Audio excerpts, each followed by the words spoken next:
Off to Marlon Mack, huge hole, 50-yard line. He's at the 40, still going, near sideline. He's at the 10, he's at the 5, and he will score. Touchdown, Marlon Mack. Touchdown, INDY.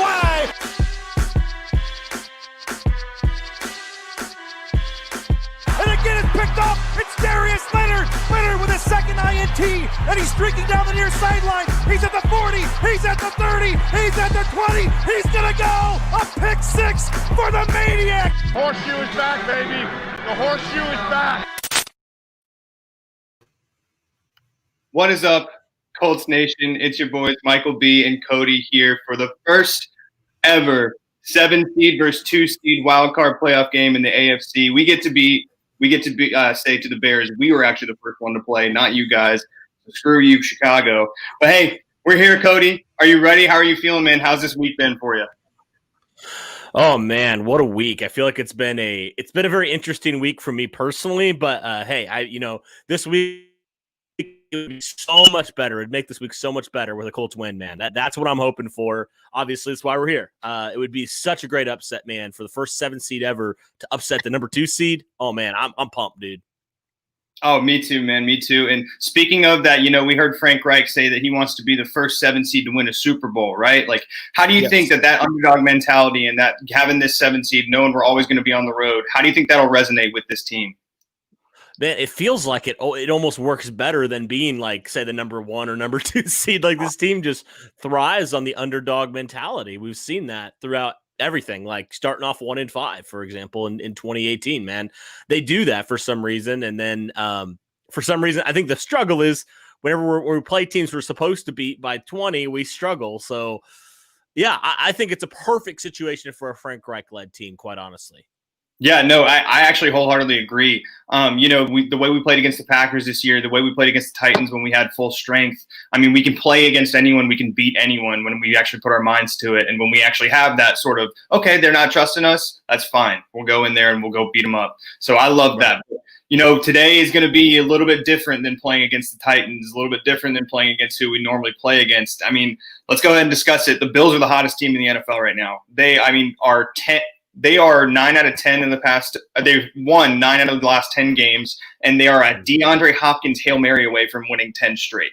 So, I mean, they have looked on fire. They look like they have the complete team on paper and on the field. We know now that Stephon Diggs and Cole Beasley are both active. So, what are you really most worried about this Bills team, and how do you think that we can actually ultimately stop them? Yeah, you mentioned it. Just going back to the receivers, like this passing attack scares me, man. It does. Like the Bills are so good, and we've been struggling recently, honestly, to stop the pass in terms of yardage. Like been a little bit better at like points allowed and stuff in red zone, which we'll get into. But certainly, yeah, Stephon Diggs, Cole Beasley, having them both active. I was a little bit surprised we had both of those guys active. So it's a little bit scary in some ways, but also knowing, okay, neither of these guys are at 100%, so maybe that'll help us out a little bit. But, yeah, that is the biggest number one thing. Like, we have to somehow slow these guys down. I don't know how we're going to do it. Maybe it's getting more pressure on the quarterback, which hopefully we can do. That's the biggest thing, I think, if we want to try to slow down this passing attack, because you just can't stop it ultimately. It's just going to be impossible. It's like you can't stop Patrick Mahomes. You can't stop Josh Allen. If you can slow him down, though, you have a shot at this game. So that's kind of my biggest fear, I guess. Yeah, no, I agree. Their passing attack is very, very, very scary. I do like the fact that our run defense, I believe is the second or third best run defense in the NFL right now. Yeah. I do like the fact that we can stop the run when we need to. We're able to stop the run usually when Deshaun Watson likes to run the ball as well. Outside of a couple different, option plays that he's had on us on third downs and such. So I do trust us, and I trust our ability to maintain Josh's ability to run, because we do play Deshaun Watson twice a year. We have that similar game plan to be able to contain, not really, or bend don't break really is how we've always been described as. And I feel like that really works with a mobile QB like him. However, like Josh Allen has a much, much better arm than Deshaun, I think. I mean, Deshaun obviously has quick throws and everything like that, but I mean, if we let them beat us deep with John Brown, Cole Beasley, or even Stephon Diggs now, I mean, who knows what's going to happen. So you're right. The passing game is definitely the one that worries me the most. But, we're out on Rocky Sin. We don't have him this week, but we do have Kari Willis back, which, of course, I know you're wearing the jersey. Right. That's going to be huge. Got to sport it. Gotta support Kari. I have my T.Y. Hilton in from Christmas. I just had to wear this for the playoffs, man, because I hope this isn't his last game. I hope we re-sign him if we lose, of course, but if we win, it won't be. Anyways, man, let's go ahead and get into some of the other things I wanted to talk about. I mean, you hit the nail on the head with Josh Allen and how we need to stop him and how we need to game plan him. What do you think offensively we need to do personally to kind of ultimately maybe do we need to outscore him? Do we need to keep him off the field? What are you thinking? Yeah, well, certainly keeping him off the field is number one priority. Like that is for sure. Like I am not, as much as I love this Colts team, I'm going to be real. We're not going to keep up in a track meet with Josh Allen. Like we're not. So what we got to do, we got to slow him down. And you do that by, running the ball, getting key third down stops. That's the biggest thing. It's like play good defense and run the football. And that's kind of the blueprint for playing these elite quarterbacks. Like that's what we did against Patrick Mahomes. We did really well on getting him. He made some incredible plays, Patrick Mahomes plays like normal, but the way we were able to do it, we were able to run the ball really effectively, continue drives, dominate the time of possession, which we'll have to do today. And then just get after him, make him uncomfortable early. Don't let him sit back there and pick you apart in the zone defense. Play a lot more man. If we can do that, man, we have a really good shot at this game, quite honestly. That's the biggest thing, I think, in order to slow down any elite quarterback.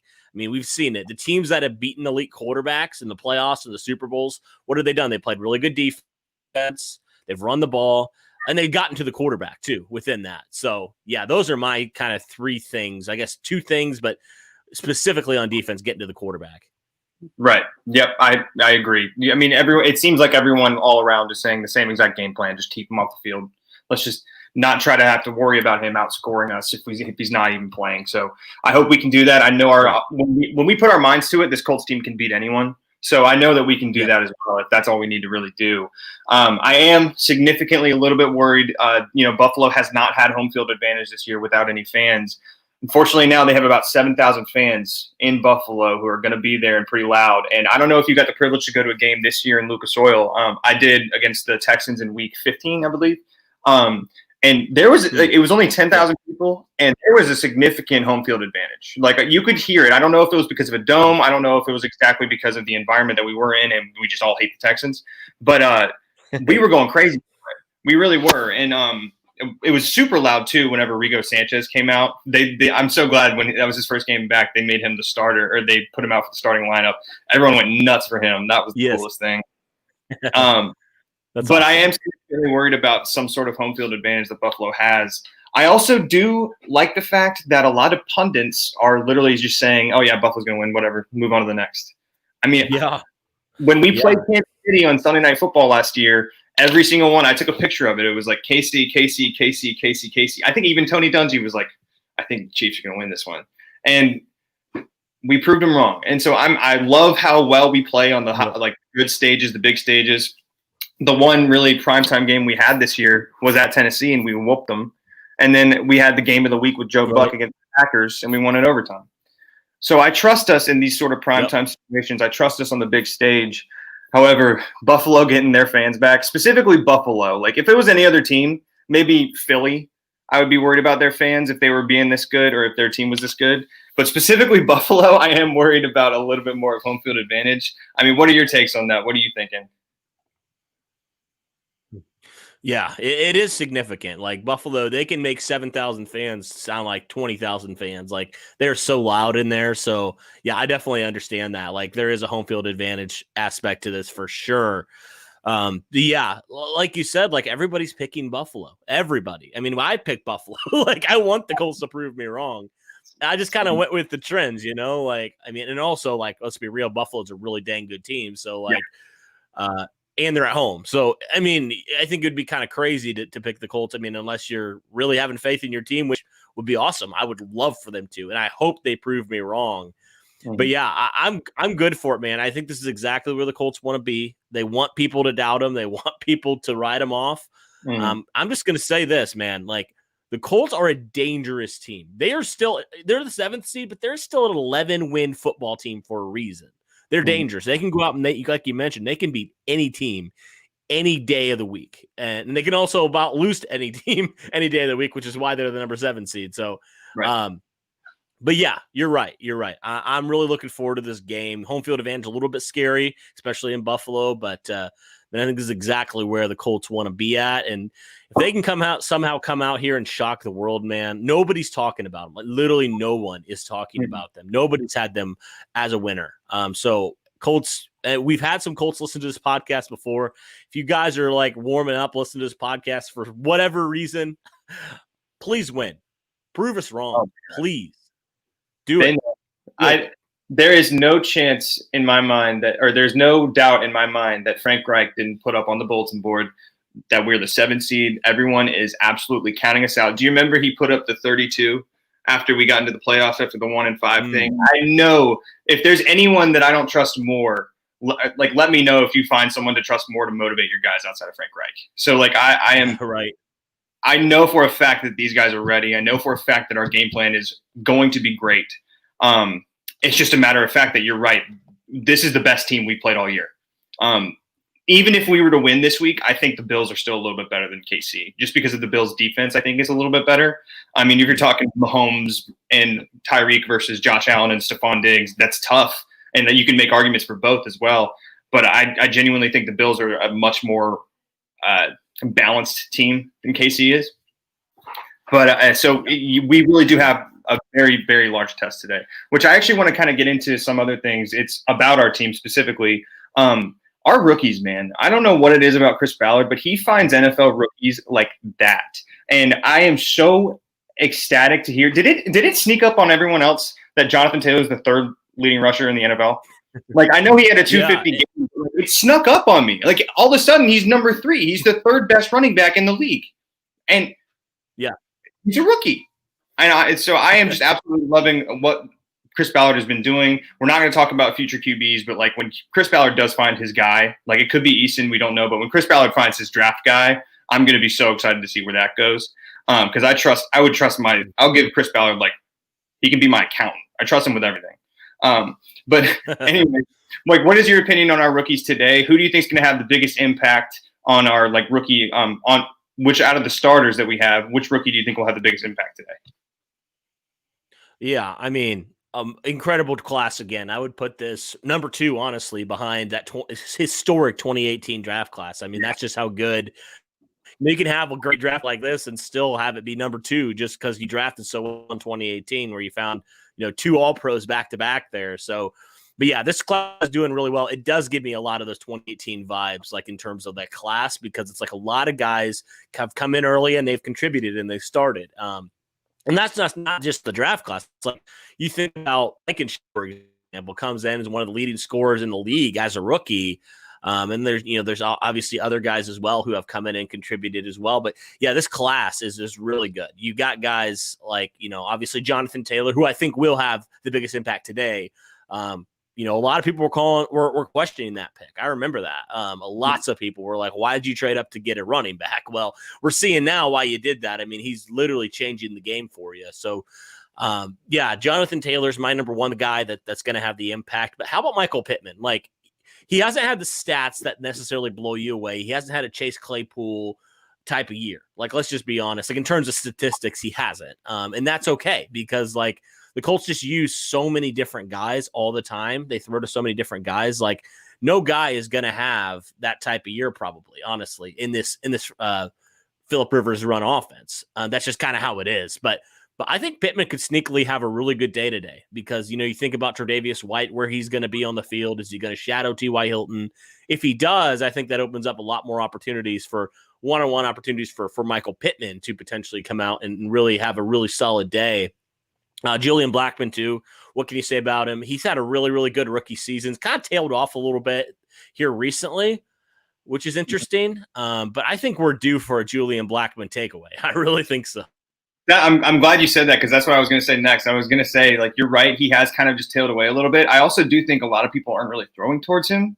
We need to go look at the film, of course. We need to look at the All-22 to see what exactly was happening. He had that missed tackle against Oakland, which I'm sure, some people were like, oh, knocked down the chart on Defensive Rookie of the Year. And the way that Jeremy Chin, Antoine Winfield, and Chase Young have been playing recently as well, like it seems just to like be like Julian Blackmon is deserving of a vote. He is deserving to be in that conversation. But it seems it's just going to run away with Chase Young most likely. Yeah. So, I mean, you're right. He has tailed off a little bit because he had such high expectations of getting Defensive Rookie of the Year because we were all talking about it. But I do think he's going to have a huge impact today. I mean, we are worried about the receivers. We clearly are. The Stefon's healthy. Cole Beasley's healthy. Dawson Knox is a great tight end. They have John Brown, who's really, really good on the deep ball. I mean, they got two really solid running backs they can throw out to the backfield as well, and then Josh Allen can run whenever he wants to. So we need our safeties to be well. We need our safeties to be good. Thank God Corey Willis is here. I am so he is one of the probably most underrated players on this team. Yeah. He is incredible. He has barely missed a tackle. He beat the crap out of Derrick Henry. Both of our safeties were able to just knock the crap out of Derrick Henry, and that makes me so happy. I know, obviously, Derrick Henry's 2K champion. He's the best running back of my generation, I think. That's another argument for another time. But, man, like, our safeties are very integral, and I would love to see them both have a great game today, especially with Rock being out. Now, also, I do want to get to this point. I know everyone's bound to obviously say something about this because of Frank Reich in Buffalo, but Frank Reich is good at winning in Buffalo. He could be a very good head coach at winning in Buffalo as well. I mean, obviously, if you've been living under a rock, you know that in the Wildcard weekend I think it was 1990, it might have been 1999. It might have been the last time that they were there. I'm not entirely sure when the comeback was, but Frank Reich came back. It was the greatest playoff comeback in NFL history. Frank Reich orchestrated it for the Bills. So Buffalo and everyone, if you guys know the meme where people get their arms together, and they're like, oh, yeah, like we're best friends or whatever it is. That's Buffalo fans and Colts fans all the time about Frank Reich. So it's going to be weird today. Yeah. It will be a little weird today, but I love that you're bringing that up, Sarah, because you're right. He's good at Buffalo, so we'll have to wait and see. But I'm very excited to see what happens. Wait, hold on. What just happened? Did you see this? Yeah, I don't know. Hold on. Oh, thank God. He said he was kidding. Oh, my God.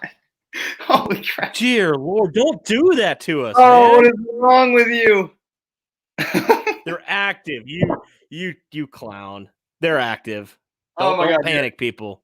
All right, I have the Colts tweet pulled up. Yeah. I have the Colts tweet pulled up. It said they're both active. Corey Willis, DeForest Buckner are active. Good. What will you go ahead and read off the active list since we're already on it? Or the inactive list? Sure. Yeah. Totally. All right, so inactives.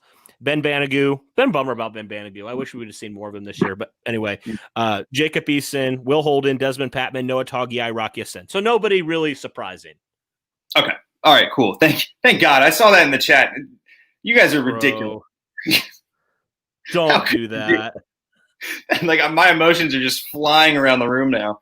But yeah, and of course, we all kind of knew that this was going to happen. Stephon Diggs and Cole Beasley are both active. I'm assuming that we practiced. Like, I remember Kenny Moore tweeted, he was like, stop adding me. We don't care about maybe if Stephon Diggs or Cole Beasley were up in the air about their health-wise. I assume the Colts were planning ahead just in case they were playing. Because it's all about, the NFL, the execs and the coaches, they know that people are having to do these reports, having to do these interviews, having to do all this media stuff. So they know that people are going to take that and run with it one way or another. So it's definitely a little mind game here. Sean McDermott, credit to where credit is due. He was saying, hey, this is an 11-win football team. I don't care what their seeding is. We're going to prepare for it. And he might have just been having Diggs and Cole Beasley out or just saying that they were questionable the whole time just to maybe see if we weren't ready for it. I don't believe that. I definitely think that we were able to do that. And we were going to be okay. But what was your opinion, speaking of the Buffalo Bills and their practicing, what was your opinion on that video of them dancing? Yeah, I don't know why it's really blowing up such. Like, Oh,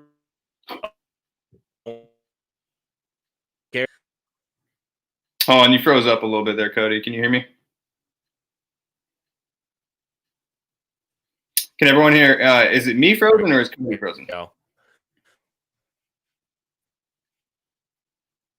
Hey, chat, is it Cody or me? Because now Cody is just – okay, it's Cody? Okay. Well, that's weird. Here, let me try to remove him and add him. Oh, well. Well, listen, gentlemen and ladies. Cody's frozen. Okay, cool. We lost him. We lost Cody. My bad.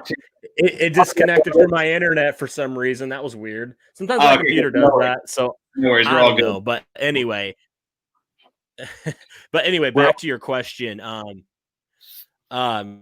So I didn't really like understand why people were freaking out about it. Like, I get it, I guess, but like, I was just like, who cares? Like, they were just having fun in practice. Like, I'm not gonna like flip out about it. Like, okay, like whatever. I don't think that's cockiness. Like, people were saying, oh, they're cocky. No, I think they're just having fun. They're a team. They're brothers. You know, like. I agree. Yeah, I agree. Darius Leonard dances every single pregame, every single time he's out there. He's always dancing. He's always doing something crazy. Like, remember when Kamoko got the sack? Darius Leonard started doing his dance. Kenny Moore does a dance. Like, who cares? They're having fun. Yeah. You're right. Who cares? Just like Jared said, like, right. It's stupid. You're right. People are always going to blow things up, though, just because, people will do that every day. People want clicks. People want attention. So they're going to blow it up if they need to. And, of course, it will come back to haunt them if they lose. Let's just be real here. it might turn into the giant what was it, the boat thing that they did before the wildcard weekend? It might turn into that thing if Buffalo loses, but at the same time, I don't trust Buffalo to be in a losing mindset. They are ready to go for those for those fans at the playoff game. Yeah, seriously. All right. Yeah. I'm gonna get into a little bit more chats. It happens. YouTube was laggy yesterday. Oh, sorry, Lawrence. It's getting a little annoying, but yeah. This is an interesting question. Do you feel like the Bills are already looking ahead of us? Is that kind of like why you think they were thinking, or why they were doing that, or what's your take on that, Cody? Yeah, I don't think the team is. I think a lot of fans are. Like, I saw one post, and I called him out basically. Like, just say that the Bill, it very well could happen, but like, just to straight up say like, the Bills are going to just murder the Colts by 20 points. Like, I'm like, you have no respect for our team. Like, that's just so silly that you would say that. Now, like, do I expect the Bills probably, I've said, I predict the Bills probably will win, but like, who knows what will happen. But still, like, to not give the Colts a fair shot at all. Uh-oh. There he goes again. This is ridiculous, man. Yeah, do you need to like just hop off? Do you need to hop off and just hop back in, or what do you need to do? See, I wonder if somebody's is streaming already, and is like screwing this up. But it seems okay right now, so we'll keep rolling, I guess. That's fine. This has happened the last couple days. I don't know what's been going on with it. Normally, it's pretty good, so I'm not sure. But yeah, we've never had any sort of issues, at least when I've been on. But this is a great point as well. Is it Ty Dallas to Dallas? I don't know. I don't know how to pronounce your name. I'm sorry, sir. But Pascal should 100% be a guy to consider watching out for. Yeah, that's another player. Like, if we're talking about underrated starters, he's like the Kari Willis of our offense. This guy does not do anything wrong, it seems like. It seems like he's super consistent, just like he said. He's got great hands. He's got, 3 or 4 TDs in the past 3 games or something like that. He's been absolutely killing it, which I do hope Michael Pittman has a big game as well. Of course, I hope T.Y. does if we have to start passing the ball as much as we don't want to, because I know we just want to run the ball. But if they do start having a big game, I don't see why Zach Pascal shouldn't be in the talk about that, or shouldn't be in the running of being the player of the game, because he is so good on the run game. He's so good. Do you remember, I think it was against the Lions, or it might have been early on this year, where Zach Pascal actually tried to throw a perfect ball to Nahim Hines, but Nahim just decided to accidentally kind of curve his route instead of going straight for the ball. I mean, if we have something like that for Zach Pascal in there, like just to throw it again, do some sort of play action or some sort of fake play, I would absolutely love to see that, because I feel like we do against the Bills kind of need to try to pull up some tricks out of our sleeves just to really, because they're going to score. We know that the Bills are going to score at least 24 to 30 points. So if we don't keep them off the field. So I would love to see Zach Pascal or something like that. I also have a nice little bold prediction here. JT running for 150 plus yards and 2 TDs. Leonard with 1 pick, 2 sacks, 15 tackles, 4 tackles. Good Lord. Oh my God. You were saying Darius Leonard's going to have an MVP game. TY 100 plus. Dude, what do you think? If I can pick like 2 of those, that'd be nice. Yeah, like I'd be happy with one of those, man. Like, do you think we're just going to steamroll the Bills, or do you think they're just not going to be on offense at all? Like, I mean, I'm all for it. I'm all for the bold predictions. It is bold for a reason. But man, that's a lot of stuff. You mentioned the Buckner 3 sacks. Those are my thoughts, though. That's a lot. I would love that, though. Wow. Yeah. Here's another good point. Everything T.Y. has done, RD deserved to have their – I'm not sure what you're saying, but I think I know what you mean by saying everything T.Y. has done, he deserves to be back, because I am going to be on that train. I was on the train of early on in the middle of the season when I first actually got onto this podcast and started doing the stream. I was early as to saying, Grover needs to be paid right now. I think he needs to be paid yesterday. He finally did get paid, and I hope, and I am praying that we have T.Y. at least for one more year, because he's just and maybe just approve a deal to make sure he's not injured, because this is the first time we've had him healthy, like at the end of the season, or at least at the end of the regular season. I know he played against Houston in 2018 in the playoffs, but this is the first time we've actually had him be so healthy and utilized so much when he wasn't really utilized in the beginning part of the season. And I just really hope that we keep him for, Michael Pittman's sake, for Zach Pascal's sake, just for the team's sake, in the locker room's sake. What are your thoughts on having to re-sign T.Y.? Yeah, I mean, early on, I was like, when he was struggling, I was like, do you re-sign him? Like, we were just a little legitimately like, he's not looking like T.Y. Hilton. And now we know the targets and receptions and all the stats have gone down, but like we mentioned earlier with the Phillip Rivers offense, like, it's just how it is. But like, the thing is, like, when Phillip Rivers, there you go. When Phillip Rivers has called upon him recently, he's delivered. And so it hasn't been like the 150-yard performance like we've seen in the past. I mean, he can still probably do that. It's just like he just hasn't had his number called that many times. But yeah, I would definitely bring back T.Y. Hilton for another year. I think he's definitely earned another contract with the Colts. And he's just, even like off the field, like he is just such a big part of this offense, like in what they do. Even if he's not always putting up the T.Y. Hilton stats we've seen in the past, like he's just so big for this offense. And Michael Pittman's still a young guy. Zach Pascal's still a young guy. Paris Campbell's still a young guy. And even if you bring in another guy, like T.Y. Hilton's just can be such a great mentor for these guys, so they can learn the NFL game. And I'm really wanting them to bring him back for another year. I mean, even if he's not having those crazy games, like he's still a number one receiver in terms of like the respect that he commands, right? Like people will always like be like, T.Y. Hilton can still beat you and he can still make you pay. So let's make sure we're watching him. And that's just something I wouldn't say right now about any of the other Colts receivers. I mean, Michael Pittman's maybe well on his way to be that, but right now as a rookie, I can't say that. So I would definitely bring back T.Y. for at least another year. Okay. Yeah, I cannot agree more. He's so important to this team. I cannot agree more. Now, that does lead me into my next point and what Benjamin's talking about, too. And you already mentioned it as well. Reich needs to get Michael Pittman more involved today. White will most likely slow down Hilton, if that is their game plan to shadow Hilton. This also leads me to my point as well that you talked about earlier, our red zone offense. Our red zone offense has been a little shaky sometimes here and there. It kind of does depend on our game plan, kind of does depend on how well we've been playing. But, to me, unless we're running the ball, it hasn't really worked out. Obviously, we had that touchdown to T.Y. Last week against the Jags. But then after that, we only really ran in the ball the rest of the time. So what do you think we really need to do in our red zone offense to really, especially against this Buffalo defense, to really kind of make it as most effective? Because me personally, I think we need to get Pittman more involved in the red zone. Yeah, either Pittman for sure in the red zone. That's been weird. We haven't used him more. Use your tight ends too. You have three good ones. Like use them in the red zone. Use Mo Alley Cox. Use Trey Burton. I mean, when they've been called upon, they've delivered this season. So I would definitely say potentially do that. I don't know how great the Bills they have good linebackers. I just don't know how great they are in coverage. So that might be something worth testing a little bit against one of these linebackers. And seeing maybe you can expose them a little bit. I'm not entirely sure, but yeah, definitely Pittman and Pascal need to be really involved in this game plan because outside of Tre'Davious White, Josh Norman's had some up and down moments. They don't really have a lot of guys that like scare you, and I really feel good about our receivers against those other corners. So I definitely think they need to get both those guys involved pretty early, especially if White. It really depends. Yeah, if Tre'Davious White's like shadowing Hilton the whole game.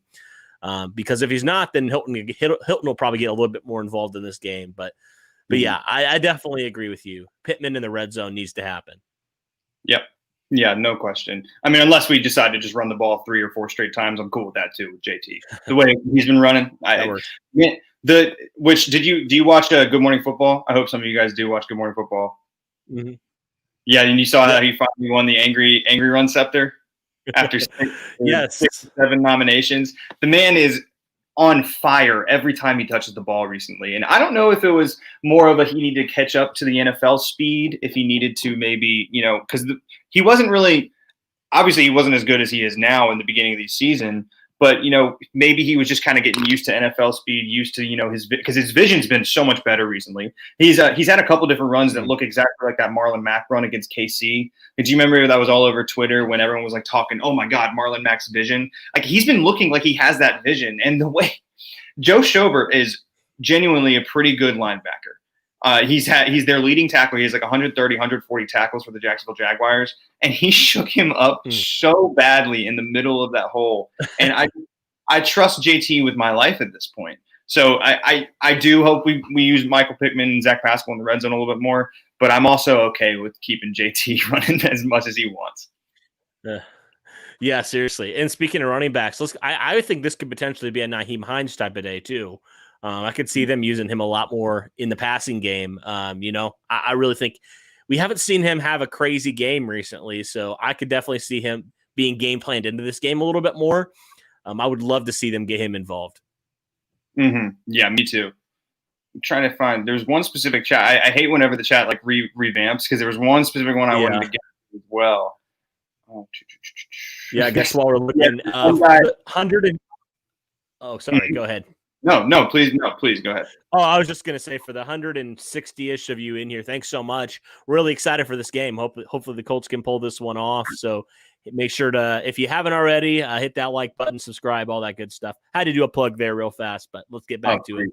As many as you need, man. And I wanted to welcome in all of the Buffalo Bills fans as well. Please give us a like, give us whatever you want, give us as much dislike or in the chat as you want as well. But we are respectful here, of course. But hey, man, look, from your guys' perspective too, if we got some Bills fans in here, we got some other teams' perspective in here, I want to see like some unbiased opinions as well. What are you guys thinking? How do you think this game will go? How do you think, the Colts being slept on, they'll take it? I'd love to see it. But I do welcome all the Bills fans as well. I hope, it really does suck. And it was a great thing, which I hope everyone knows that when the Bills beat the Dolphins, there were reportedly some Colts fans who actually paid and gave donations to Patricia Allen, I think was the name, the Patricia Allen Fund in Buffalo for the hospital fund of Josh Allen's grandmother. So shout out to all of you, the Colts fans that did that. That was the classiest move ever. It does suck that we have to play the Bills because I genuinely like the Bills. I mean, I've loved the fact that they beat the crap out of the Patriots this year. I think we can all agree to that. And so it does suck that we have to play against them. But so welcome, Bills fans. I'm excited to play against you. This is going to be a great game. I am so excited to see this, man. And you did mention beforehand as well, talking about our other running backs, talking about Nahim Hines. I would love to see this as well, Calvin. I have been harping on Nahim Hines the entire year. I will never stop loving Nahim Hines and loving how much of a matchup nightmare he is. I mean, what do you think if we had to get him one-on-one with a bunch of linebackers? Are you cool with involving Nahim Hines a little bit more? Oh, absolutely. I mean, we know how good this Buffalo secondary is. And I know we know Nick Rivers is going to test him deep. He just does that.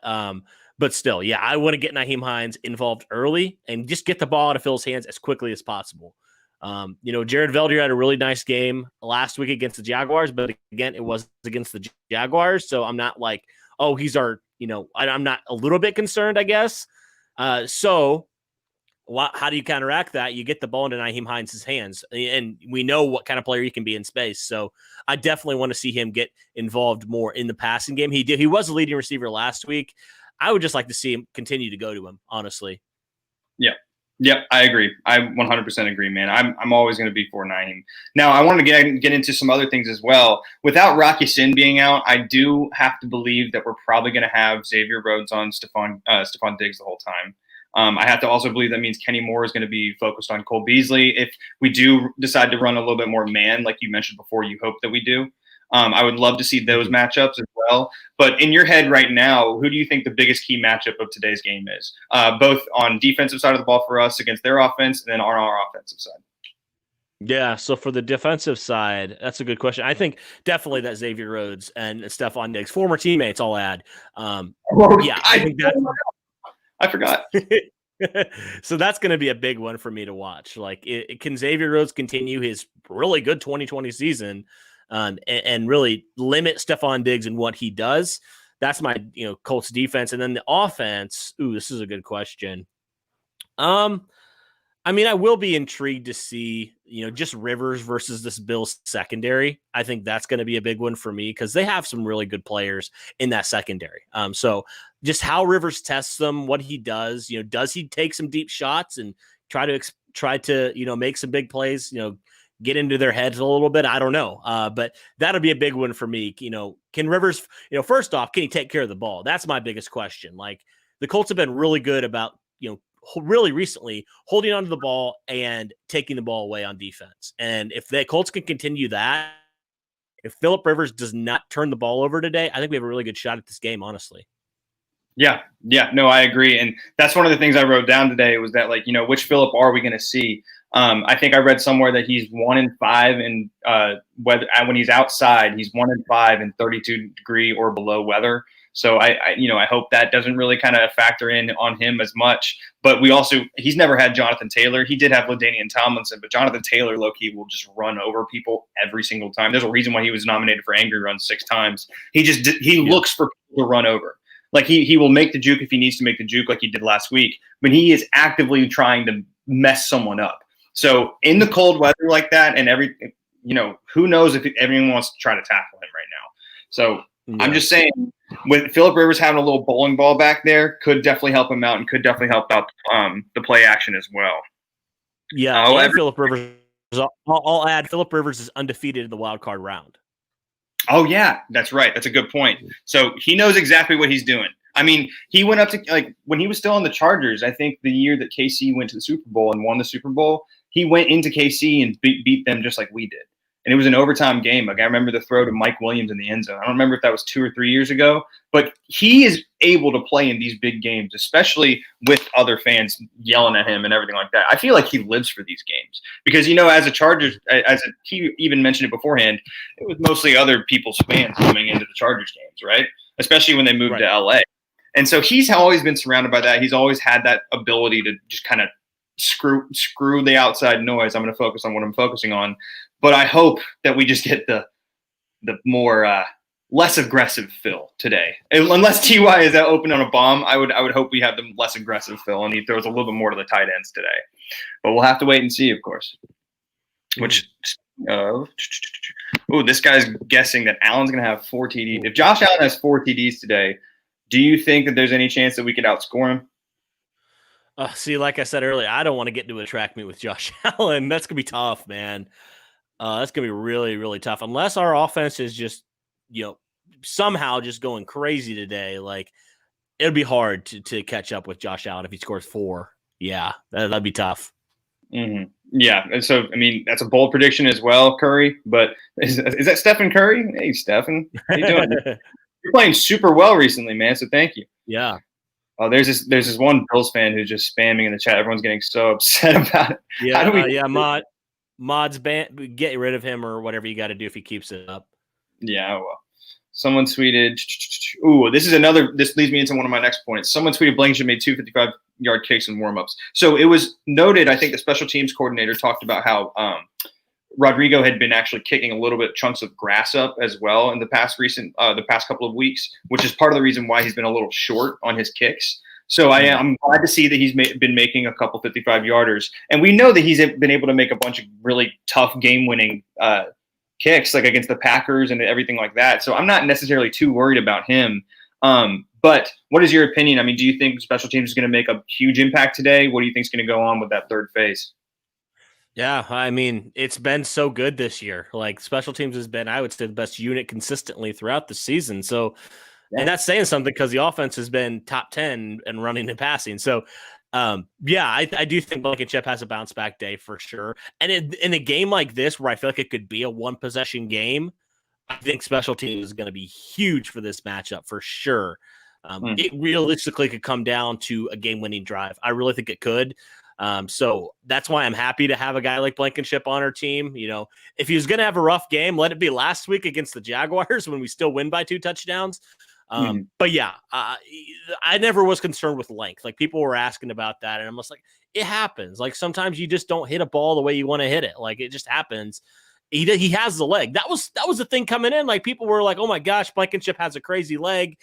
And he misses, he puts one short and people are like, are we concerned about the leg? I'm like, no, he just had a bad kick. Like, let's just chill. So I'm not concerned about Blankenship and what in this matchup really. But yeah, I do think special teams, like always, special teams can win you games and lose you games. And I think this year, more often than not, it's won the Colts a lot of games. Yeah, and that we could not be saying that for last year. I remember we had a specific problem last year, and we were all worried about it every single week. So that again goes to show like how Chris Ballard and Frank Reich, they talk every single day about this roster, trying to make sure it's all good. That's something that we haven't even been worried about recently. Like we have a first-team All-Pro special teamer now in George Odom. We have one of the best kickers in the league. We have a second-team All-Pro in our long snapper, Luke Rhodes, for how he's able to get down to the field, able to tackle whoever he needs to tackle, get the ball as close to the goal line as we can. You're right. Our special teams are fantastic this year, and I could not be happier about them.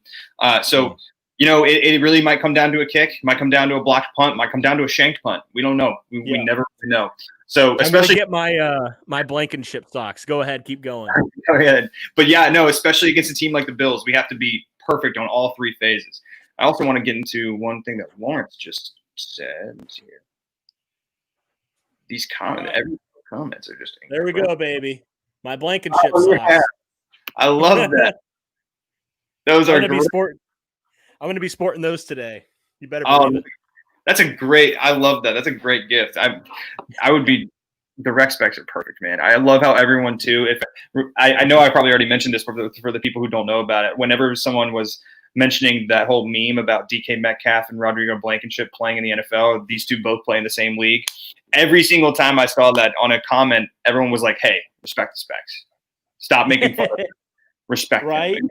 Everyone, I'm just so all for that because he's just such a lovable guy. And I just love the fact that we have him. But, Lawrence, to your point that I just put up on here, I expect Reich to go for it on fourth down a lot, especially when it presents itself. I mean, clearly he's been like that all year. But this year specifically, like maybe if we get like a 4th and 1, maybe on our own 40 or even 35, do you expect him to maybe do something a little bit out of the blue? Do we do like a fake punt like we just mentioned with our special teams? What are you thinking? I could definitely see him doing that. I mean, Frank Reich's aggressive enough. Now it's playoff football time, baby. Like, I could see him doing that. Yeah. Yeah, I would love that, dude. I would love to see some trickery from the Colts today. I think that's how you can win this game, man. Honestly, you can catch the Bills off guard in a lot of ways. So, yeah, I'm looking forward to it. I think Reich's going to be super I don't know. He was really laid back this week. It was kind of like a different vibe from Frank Reich this week. Like, he's so laid back this week. Like, I could see him just kind of being a little bit different this week, like crazier, which is crazy to think about because he's already a little bit crazy on the fourth down sometimes. But that's true. Yeah, that'd be awesome, dude. I would love to see that. And Blackout Fox, you're right, man. Like, we need new looks and trick plays for this. We definitely do. We need, like we mentioned beforehand, I would love to see just on a 3rd and short, maybe having Jacoby in at QB, Nahim and JT right next to him. Maybe even a little bit of a triple option that we haven't used this year. Unless we have used it, then I apologize. But something like that where we have both of our best guys in the backfield. We got Jacoby who can eventually, if he can't throw the ball short or can't find anyone open, he can run it in himself. We know how big he is. We know how strong he is. And we know how he's not susceptibly, but he's, what's the word I'm looking for? Deceptively fast. He has some speed to him. He's able to get that first down if he needs to. So you're right. I would love to see some new looks, especially some trick plays, maybe out of the special teams formation, anything like that. But I also do want to bring up this point. You guys are bringing up some great points in the chat today. We need Jack Doyle in the offense more consistently. I mean, you did mention beforehand we need to use our tight ends a little bit more in the red zone. I mean, which tight end do you think will actually have the biggest impact today? I personally think if we have to rely on a pass-catching tight end, it'll be Trey Burton because, Mo Alley-Cox is usually meant for like a screen play or meant for really blocking, essentially. So I think it would be Trey Burton in my eyes. Dallas thinks it's Jack Doyle. Who do you think will be that tight end today? Well, then I gotta go Mo if your guys are choosing those two guys because it's just such like a crapshoot. Like it could be any of these guys. But yeah, I definitely want to see more of Mo. Like he had a really strong couple games there at the beginning of the year, and I was like, okay, is he finally breaking out? And then just kind of hasn't been like crazy like that anymore. So I want to see them use him in the red zone, like you mentioned, like. We maybe Michael Pittman, maybe a little bit more Mo Alley-Cox in the red zone. We just haven't used him a ton. That has been something I've been a little bit surprised about, quite honestly, is how little we've used the tight ends this year compared to what I thought we were going to. We have 3 really good ones, And I feel like we just haven't like had the game where it's just all tight ends, if that makes sense. Like maybe you could point to that Cincinnati game where Trey Burton had like 3 touchdowns, but like in terms of like passing the ball to all 3 tight ends, I haven't seen a game where they've done that. But I think that's good because it keeps the defense guessing. Like, which guy do we have to guard? Because they're all good. They're all capable. Dude, like we keep coming back to that point. We keep coming back to like, oh, why hasn't this guy done this in this game, or why hasn't this guy done that? It's because we haven't had to rely on one specific guy to save us outside of maybe Jonathan Taylor recently, right? And so like, right. It's a tribute to our depth. It's a tribute to who we can do in our game plan and how we can figure things out. I mean, look, like football is all about what the defense gives you. I know a lot of people were very upset about the Pittsburgh, the way we ended the Pittsburgh game, the play calling, how we passed the ball too much, didn't give it to JT enough. Phillip Rivers in that situation and in the moment, he saw what the defense was giving him and he made a lot of checks. And Frank Reich probably had a lot of different checks as well. And, it didn't work out and it sucks. But we made it to the playoffs and now, we still have to figure out, what the defense gives us. And we have to play to our strengths. And, if Phillip sees something where our tight ends are one-on-one with their like third string linebacker, let's go. Let's utilize that. And so it's just a tribute to our depth and it's a tribute to the guys that we have because we haven't really needed to rely on anyone being crazy, crazy good outside of course, Jonathan Taylor, who is my best friend right now. I absolutely love him. Lawrence, you mentioned just now Bills are not good versus tight ends, and with the Bills expecting us to run a lot, the tight ends should get plenty of opportunities. It's a good point. I mean, our formation, I love the fact that Frank Reich loves throwing the ball out of a 3 tight end set more than like anything else. Like I love how the fact that even if in an empty set, he'll just see what the defense gives him. He'll bring in JT or Nahim, whoever's coming into the backfield in motion, and then we'll just run the ball out of that. So you're right. It's awesome to have that situation going, and it's awesome to have the guys that we have around. Is Cody frozen? There he is. Here I am. There we go. What that was weird. That's just the second time it's done that. It just like randomly disconnects from the internet. Just like boom, you're off. Sorry. So whatever. It happens. It's the NFL. They're screwing us again. Oh my God, I don't want to talk about the NFL and the refs right now. Do you think that's going to be a problem today? It feels like it's been a problem all year, man. We've consistently gotten screwed by the refs in certain points. I hope it's not, but yeah, I wouldn't be surprised. Yeah, I've already kind of just I think maybe after I think it was after the second Titans game where I kind of looked at my dad and my dad and I were just like kind of just acceptant. We were just like, okay, so we're playing against the refs every single week. And then the Pittsburgh Steelers game just kind of reiterated that for me. So it's like, okay, oh, well, I guess we got to play the refs too. And especially in Buffalo this year, I mean, Josh Allen is basically almost having an MVP season if Aaron Rodgers wasn't who Aaron Rodgers is. And Buffalo has fans this year. They are being talked about constantly. The NFL has invested a lot in Buffalo. So we might be playing refs sometimes here and there. We'll have to wait and see. However, did you notice recently the NFL, like Instagram, the NFL Twitter itself has been putting up a lot of cult stuff recently. And I know you're just like, what are you guys up to? Yes, it seems very, very fishy. It seems like, hey, come on, welcome in. You're a playoff team. We love you guys. Here's this play. Here's all this, the Oprah meme, Colts. And then when you get to the game, flag, every single day. It's going to be the one. I can already just smell it happening. And they're already cooking up some conjuration for us. Just because we left Baltimore. It's not our fault. It was Irsay's fault. It was Robert Irsay's fault. I'm sorry. Stop blaming us. Right. Anyway, go ahead and move on then. Looking at the Bills year, it was a 2-season year for them. First half, they played every game close. I hope that's the team that shows up in the playoffs. I get that. I think there was obviously some talk about, are the Bills for real? They started off really hot. I think they were undefeated at one point. They almost lost to the Patriots. I remember that. That's when also the Patriots were playing a little bit better football at the beginning of the year. But I keep touching my nose. It's just a habit. I just do that. I'm sorry. I just fidget.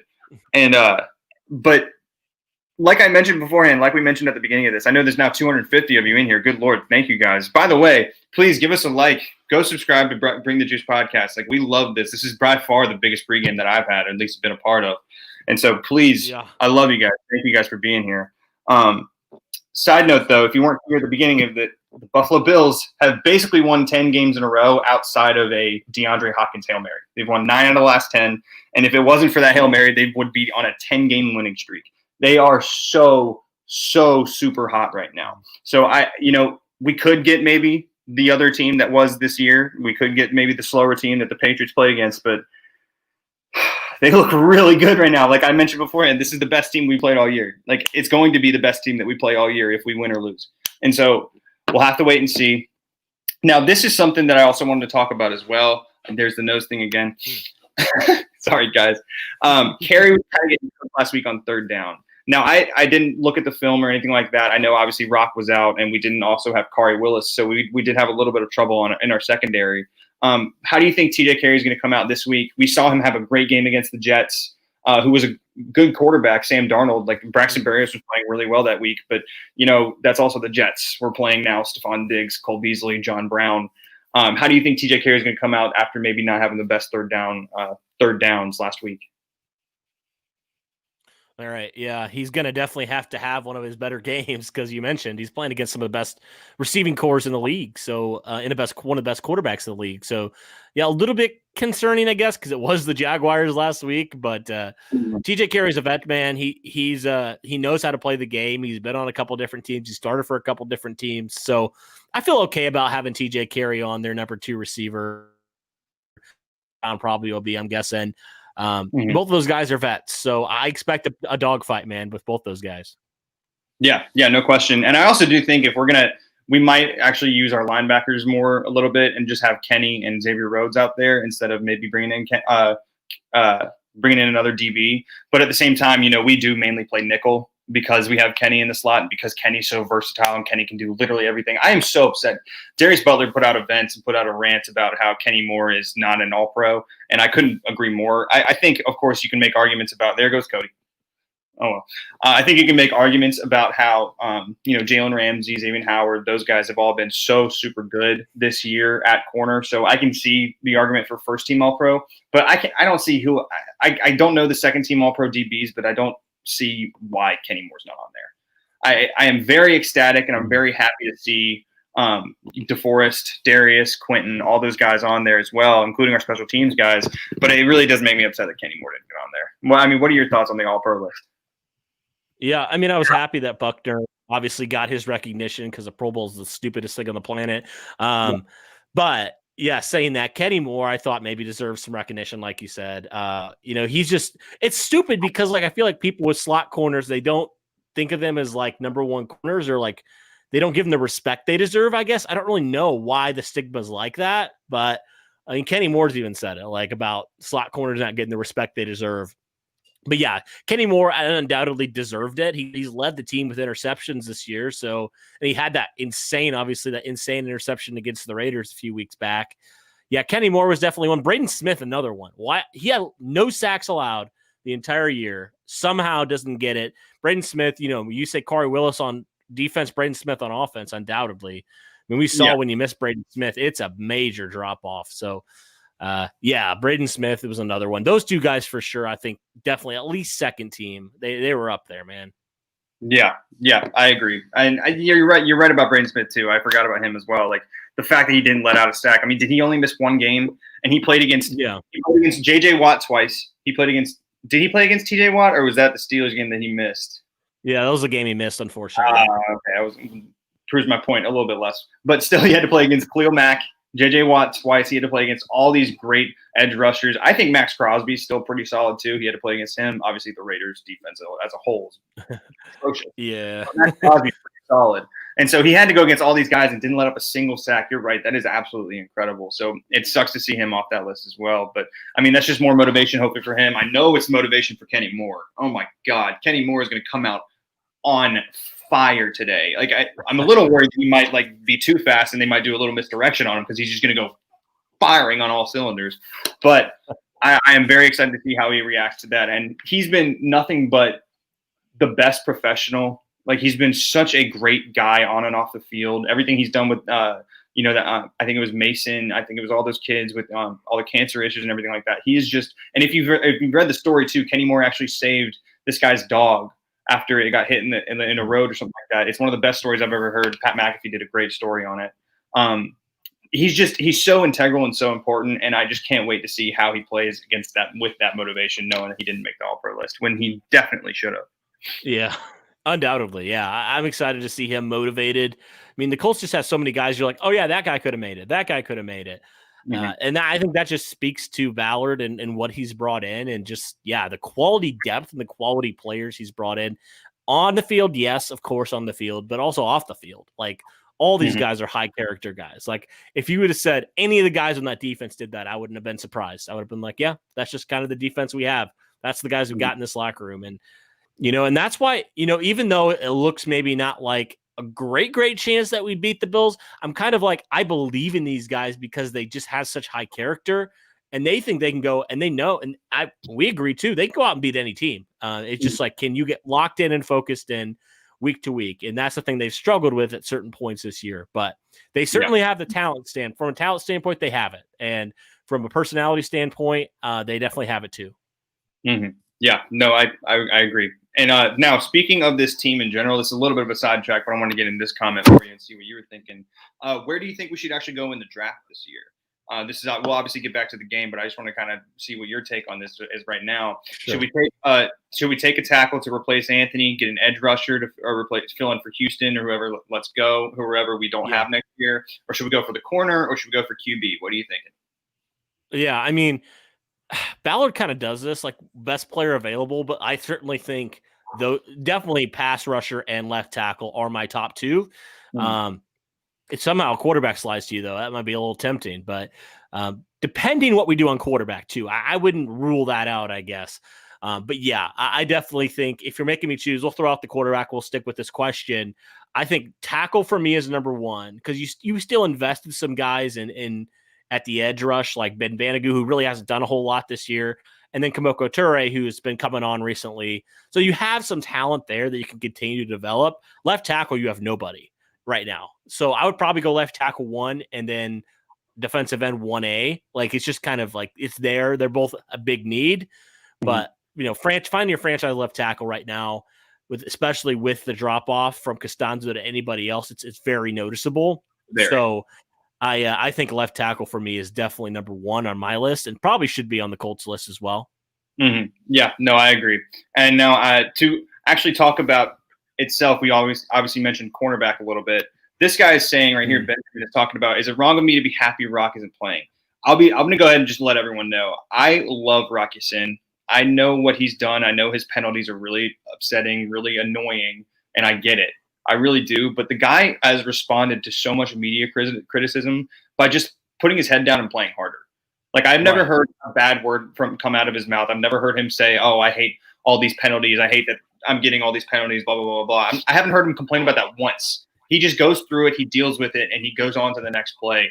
And I love his mentality, and I love the fact that he does that. So I'm not necessarily happy that we have him out. I think Rocky Sin's one of the best tackling corners that we have. Outside of Kenny Moore. And so, especially against a defense like this, I'm not necessarily happy that he's out.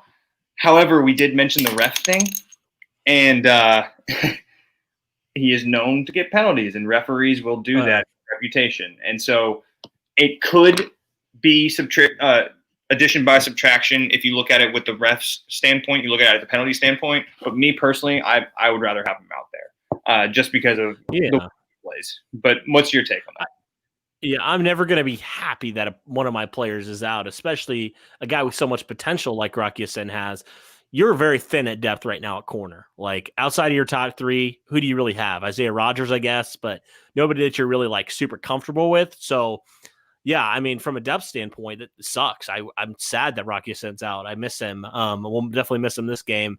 Yeah, you're right. I mean, I feel like he has one bad penalty or something like that, and it's just like people kind of explode on it and think this is all who Rocky Ya-Sin is. Now he had a couple rough games this year. I'm not going to say he didn't, but still, like he's also had some really nice plays. Like he had that turnover in that Packers game that really helped secure that win. He's had he's done different stuff like that. He's had some key third down bats. So like he's not Greg Toller, guys. Like he makes plays still. Like if you remember that guy, unfortunately I remember him. It's going to be seared into my memory forever. That dude was burned toast. But yeah, I mean Rocky Ya-Sin's still a second-year guy, high pick. Like you mentioned the character. Like this guy's got tremendous character. That's why I'm not going to give up on him. I still have faith that he can turn this thing around, man. Like and he can develop into a really nice corner. I mean, he's the type of guy. He's like you said, he's not gonna like when it gets hard and when you're struggling, he's not gonna bail out. Like he's gonna continue to work hard. So I have faith that he'll continue to get better. He'll continue to improve. He'll work on the things he needs to work on. He wasn't a great sophomore year, but hey, he still has a couple more years to prove himself. Honestly. Yeah, no, I agree. That's exactly how I feel. And I'm in the mindset that arguably cornerback is one of the hardest, if not the hardest positions to play in football. I think you can argue quarterback, you can argue offensive line and defensive line, especially because of what they go through. But corner is so tough just with the fact of that this is a passing league now, and you have so many disadvantages on you. You have the pass interference, you have all these flags, all these targeting. Like you have so many things that could go against you when you're just trying to play hard. When I genuinely think Rock did not mean to grab sometimes. Like he's a wrestler. He's naturally very tough, very like hands-on. He's very physical. And so sometimes he does grab the jersey. Sometimes he does do different things like that. But it is so difficult to play corner in this league. You hear that all the time. You hear that by everyone who's played in the league. Like not every guy that we draft, not every corner that we're going to get is going to be Jalen Ramsey or, Xavier Howard or, and someone like that. So like, it's so super tough. And so you're right. I don't want to judge him for any of this. I don't want to make any sort of accusations that he needs to be off the team. We need to not play him. He's developing. He'll get there. And with his mindset, I think that'll be good. This does lead into Xavier Rhodes a little bit for me as well. You mentioned beforehand, I don't know how I forgot, but they played together, right? Stephon Diggs versus Xavier Rhodes. So I do think that's going to be a big matchup to watch. And so this guy read that Diggs and Rhodes had issues with each other in a lot of different practices, and they would have to stop practice. Do you think there might be some, maybe not hands thrown, or do you think there's going to be like a lot of physical situations where, not like a Josh Allen versus OBJ situation where they started throwing helmets at each other? Do you remember that, by the way? That was unbelievable. Like the fact that OBJ didn't get like suspended more for literally leading with his helmet after running for like 30 yards down after the play to go hit him. Like the fact that he wasn't suspended more is baffling to me. Right. Anyways, do you think anything like that will happen today? Like, do you think, I know Xavier's going to be ready for a fight, and like for a fight on the football field, I mean. Yeah. I don't know. It's kind of like that was a few years ago. Like maybe that, it's just teammates, wanting to get each other better. That's kind of where I'm thinking maybe that's part of it. It's just competitive guys. I don't really see it being an issue, honestly. It's interesting though that you brought that up. I did not know that. But no, I honestly don't feel like it's going to be much of an issue in my opinion. I'd be surprised if they got into a fight like that. That would be huge, man. That'd be crazy. But I just don't see Xavier Rhodes being that type of player, honestly. Yeah, no, I don't either. I bet definitely words will be chirped, and they'll definitely be talking to each other, talking smack, especially if they're shadowing each other or Xavier's matched up on him. But you're right. I don't think anything crazy is going to happen.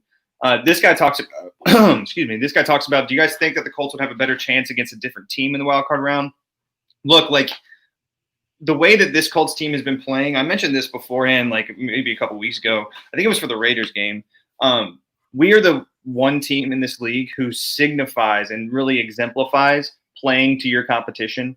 Like, we almost lost it to the Jags last week. We let them come back in. Obviously, our mindset was a little bit more like, we're going to be fine. I bet it was just like we we're kind of a little bit coasting, except for JT. But, we played so well against the Packers. We played so well against the Titans. I think we've had a semi-decent fight against the Browns and the Ravens. We did get screwed on a couple different plays and obviously ultimately lost those games because of a Phillip Rivers interception.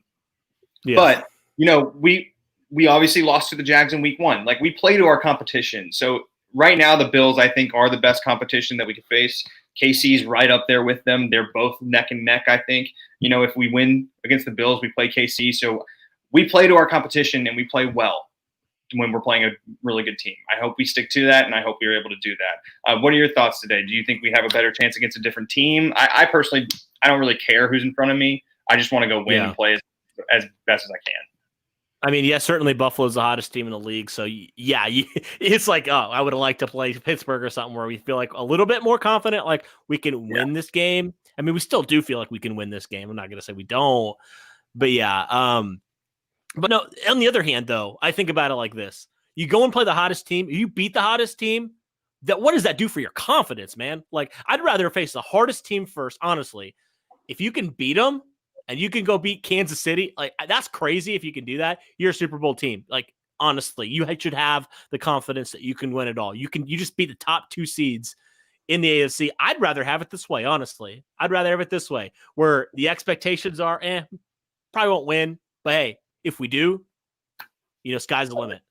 Dude, to be the man, you got to beat the man, and they are the man right now. I am just, dude, you're so. I could run through a brick wall right now. You're right. If we do get through that, and we do absolutely just pound the rock, we just pound Buffalo down. I mean, my confidence is going to go through the roof. It's going to make me want to do a 2 claps in a Ric Flair. I missed that. About was that Greg Toller who did it? Who was usually doing it, or I can't remember exactly who did it. And did it in the locker room. Okay. I try to remember. Yeah, I feel like I blocked that era out of my mind, so I don't really remember anything in that era. Yeah. I just remember the wild card game because, it's just like a huge moment in my life, obviously. It's just like a lot of cool stuff happened like before that game, and I was actually like coming home out of the country. So like I'll always remember that. And there's a few, like that Bengals game was also awesome, that playoff game.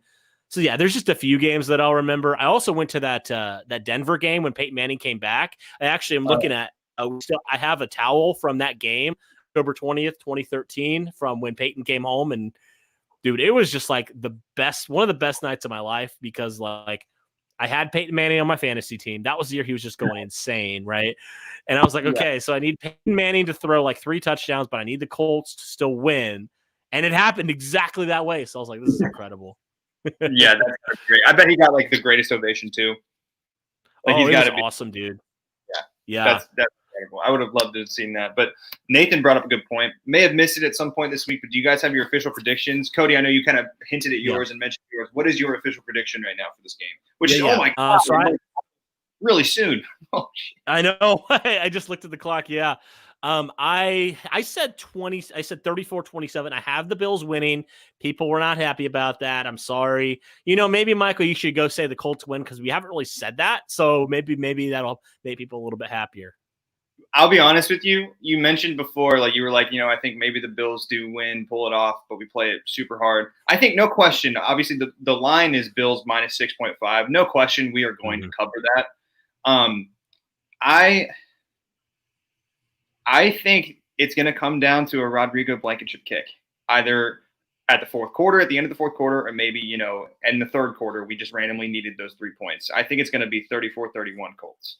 I think if we hold on, 24-21, because I think we're going to pound the rock a little bit more than people expect. I think Josh Allen's going to be able to score. I think crap. Now I'm talking myself out of it because I think he's going to score more than 21. I think we're going to win by. It's tough. I think we're going to win by 3. I want to say officially, I'm going to go in the middle. I'm going to meet myself in the middle. I think it's going to be 27-24 Colts because we're going to run the ball a lot and we're going to try to keep him off the field. So he's not going to be on the field as much to score as much, I don't think, if we are able to do what I think we can do. So I think maybe it's going to come down to ultimately a Rodrigo Blankenship kick.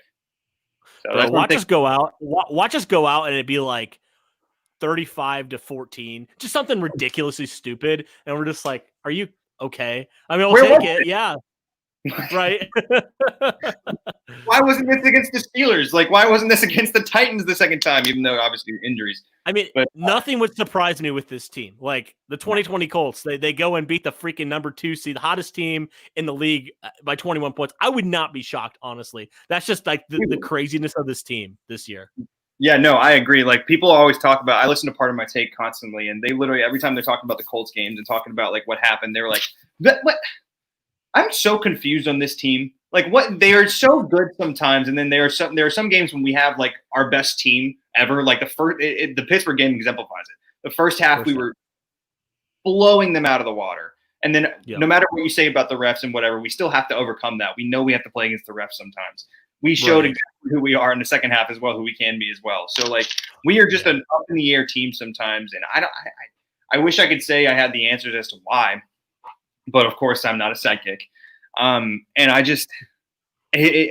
really do believe in these situations, in these primetime situations, these playoff game situations, we'll see the better team. And so we're going to have to wait and see. And I think we can pull it out. But as long as we run the ball, as long as JT gets 150 plus, I think we'll be okay. So we just got to wait and see. That's what we got to do, man. To the 200 of you guys, like, thank you guys so much for sticking up with us. Thank you guys for letting me talk my anxiety out for you. I know I always talk about that. It's more of a venting thing for me, really, because I've literally just been bottled up this entire week, not even trying to think about the Colts stuff until this pregame, until, you know, when the game actually starts. Because Lord have mercy, if you guys don't know, I am a psycho when it comes to watching these games. Like, I was yelling so much at my TV when the refs were giving us those calls against Pittsburgh. And so I've just been building it up in my head. I hope you guys are the same way with me. Let's get into some other things you guys have said. This guy thinks 28-35 Colts. All right. Cool. That's a good one, man. Yeah. That's a lot of points against Buffalo. 35. If you're, do you think that we need possibly maybe a defensive touchdown to really get up those points? Like, well, how do you think our defense is really going to come into like, how effective do you think our defense is going to have to be to really stop these guys, especially Josh Allen? Like, do we need a touchdown? Probably, honestly. We're going to need a turnover in their territory. That's what I'm going to say. At least we're going to need a turnover in their territory. Like, get our offense short field, punch it in, do something, give our defense a little bit of confidence, because, like you said, it's going to be probably a tough one from our defense a little bit. So, yeah, I definitely think so. Let's go. Yeah, my bad, Brandon. I didn't notice that. I didn't know that was good luck. I hope it works, man, because it looks a little ridiculous. You're good. No, man, I wanted to say this because I don't know. This could be our last game. It could not be. And thank you, by the way, Hines. Appreciate it, Zach. Appreciate it, man. But anyway, I was going to say, man, this has been awesome this year. Like, regardless if this is our last game or not, this has been awesome to have you on here. Going from a listener, subscriber, to freaking leading the pre-game show, dude. This is sweet. I'm loving it, man. Really thankful for you, man.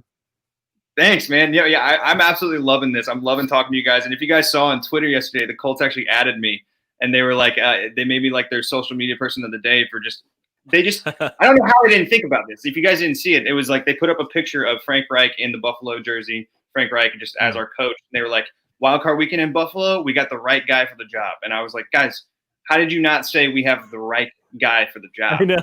And it's right there. 900 or like 1,000 people were like, yeah, this makes a lot of sense. Like, they just like why did you hire this guy? Like, and so if that's my dream job, of course, if I somehow start working for the Colts, you better know I'm going to never live that down. Like, it's going to be my, so I'm baby steps to get there. But anyways, it was just so funny. It was so unbelievably funny that they did that. Let's see here.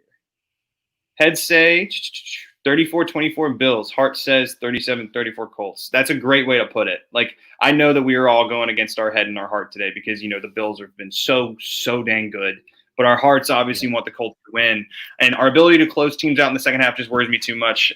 That's a great point. You're right. There have been times where we just let up. I feel like when we do start fast, we do start early, we kind of coast. We kind of just keep going by instead of really keeping the foot on the pedal, which we should know better because of the Bengals game this year. We should know better because of the Packers game this year. We know that we can come back no matter what. And the football, there's 60 minutes. There's 30 minutes each half. There's plenty of time for anyone to come back, especially someone like with the offense of the Buffalo Bills have.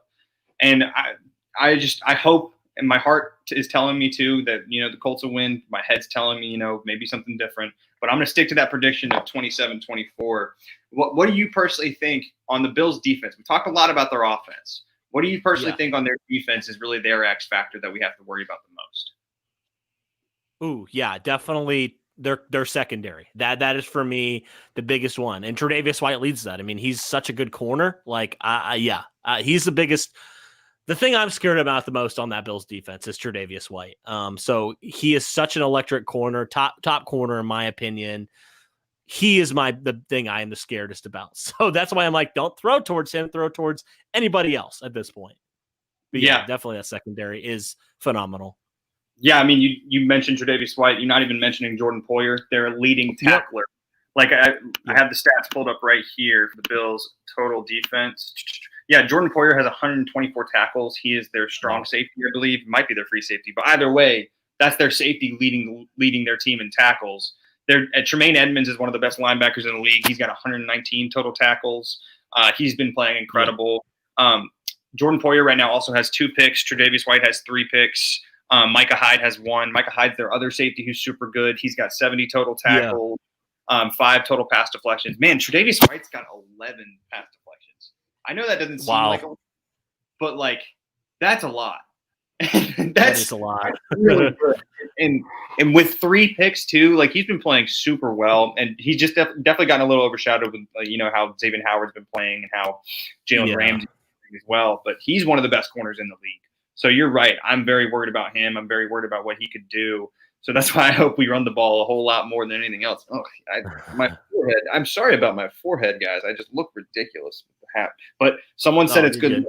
Go for it. I'm not a superstitious kind of guy, but my dad made the greatest point. Like last time I was talking to him about it, he was like, "Well, why you were sitting over there when they were winning? Why aren't you sitting over there again?" Or something like that. And I was like, "I'm not superstitious." He was like, "Well, if you go by that logic, why not then? Why not go sit back in there? Just like because if you don't think it's gonna do anything, just go sit there. It's not a big deal." I was like, "Okay, all right, fair enough." And then JT had that big run against Jacksonville. Hey, there you go. Okay, I might as well, but we'll have to wait and see. I mean, let's hope, Chris. I hope JT gets 40-plus touches. I hope if he does that, he's going to have another 200-yard game. But we'll have to wait. I mean, we're officially less than 30 minutes away from Wildcard weekend, man. Oh my God, I am going to need a beer very soon. Just kidding. I am just very, very excited.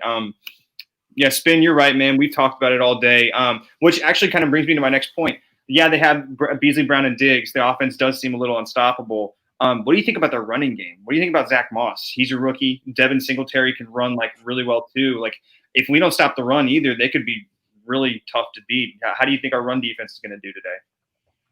Yeah, I'm not super concerned about the run defense because they are number 2 in the league. Like, but yeah, that is something you definitely just can't let them do what they're not supposed to do, if that makes sense. Like, you can't let them break off, like, because there had been a few leaks this year, like at certain points, like where you're just like, what is the run defense doing? But yeah, I think if you can just make them one-dimensional, which I think they have a good chance of doing that, then that just helps you out so much, honestly. But yeah, you're right. Both those running backs are solid guys, solid running backs, and I would not underestimate them by any stretch of the imagination. I wouldn't say, oh, this is Jacksonville week 17 at all. Who can't run the ball to save their life. Like just do what you've been doing on against the run. And I mean, obviously your first concern will be this passing attack, obviously, but yeah, you just have to make sure you're doing what you're supposed to do in the run defense, just kind of like not forgetting it. Just keep it in the back of your mind. They can still run it when they need to run it. Yeah. Yeah. We have to make sure we know that. I mean, I know that Flus is getting everything ready. I mean, someone mentioned also, I think, they were talking about how Eberflus is obviously getting so many different head coaching interviews and different things like that, which it is hilarious to me that he turned down the Texans interview. Yeah. Like, no, I'm all right. Like that is, I don't know if it's the fact that, obviously he's been with Frank Reich for a couple of years and Frank Reich knows how Flus works, how Flus normally will, run his team. So it could be a little bit of a competitive disadvantage for him.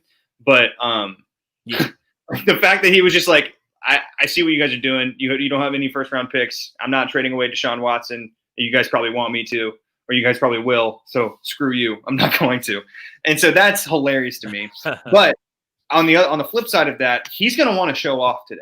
Like he's getting head coaching interviews. That's a lot of money. He's deserving of a head coach. I hope he gets a head coaching job. I love Matt Eberflus.